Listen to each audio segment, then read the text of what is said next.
वकी राम राम सुप्रभात। आज चैत्र नवरात्र का प्रथम दिन है और माँ शैलपुत्री का दिन है, तो आप सभी को चैत्र नवरात्र की हार्दिक शुभकामनाएं। दोस्तों, चैत्र नवरात्र की एक कहानी मैं सुना रही हूँ। माँ की महिमा तो अपरंपार है।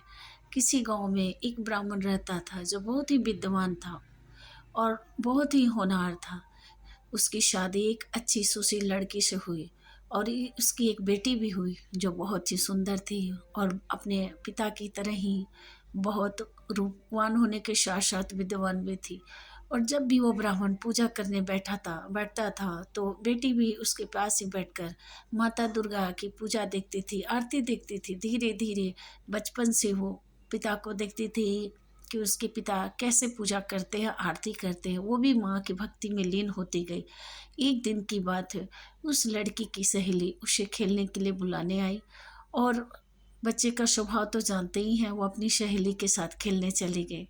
जब ब्राह्मण ने मुड़कर देखा कि उसकी बेटी नहीं है तो क्रोध से आग बबूला हो गया और जब वो खेल कर आई तब अपनी बेटी को डांटा और क्रोध में अपनी बेटी को श्राप दिया, तुमने आज माता की पूजा नहीं की, जाओ तुम्हारी शादी एक कुष्ठ रोगी से होगी।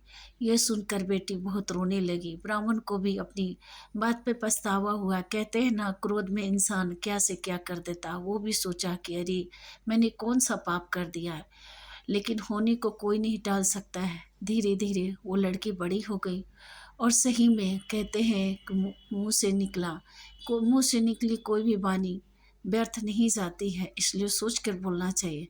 एक ऐसे लड़की से शादी हुई जो सही में कुष्ठ रोगी था। ब्राह्मण की लड़की जब ससुराल गई, अपने पति को देखा तो बहुत रोने लगी और घर बार त्याग कर जंगल में चली गई और माँ की तपस्या करने लगी। तभी माँ ने प्रकट हुआ और चैत्र नवरात्र का दिन था। तो उस लड़की ने माँ को नहीं देखा, तब पूछा कि हे देवी, आप कौन हैं? तभी माता ने कहा, मैं माता दुर्गा हूँ, मैं भगवती हूँ, बोलो तुम्हें क्या चाहिए।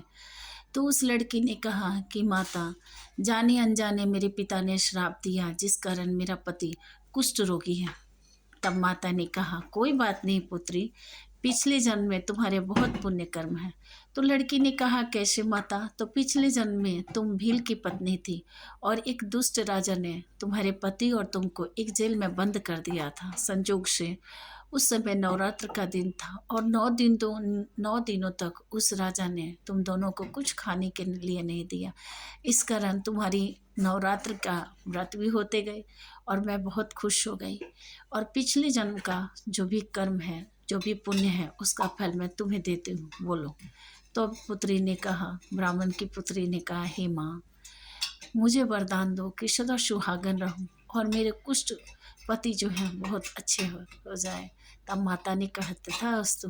माँ तो जगत जननी है, जगत माता है और माँ ने उसे वरदान दिया और ब्राह्मण की पुत्री बहुत खुश हो गई। ब्राह्मण का दामाद स्वस्थ हो गया, धन्य धन हर चीज़ से परिपूर्ण हो गया। तब माता बोली कि पुत्री, जो भी इंसान चैत्र नवरात्र में माता रानी यानी मेरी उपासना करते हैं, व्रत करते हैं, जो कलश नहीं बैठा सके, सिर्फ नहा के मेरी आराधना भी करे, मेरा नाम का स्मरण करे, तो भी मैं बहुत खुश होती हूँ और सबको फल देती हूँ, सबकी रक्षा करती हूँ। तो एक बार फिर से आप सभी कहिए, जय माता दी। हे माता रानी, सभी पे कृपा बनाए रखिए और मुझे भी सदा सुहागन रखिए, अन्न से धन वंश दीजिए, नैहर ससुराल सबको सुख शांति दे।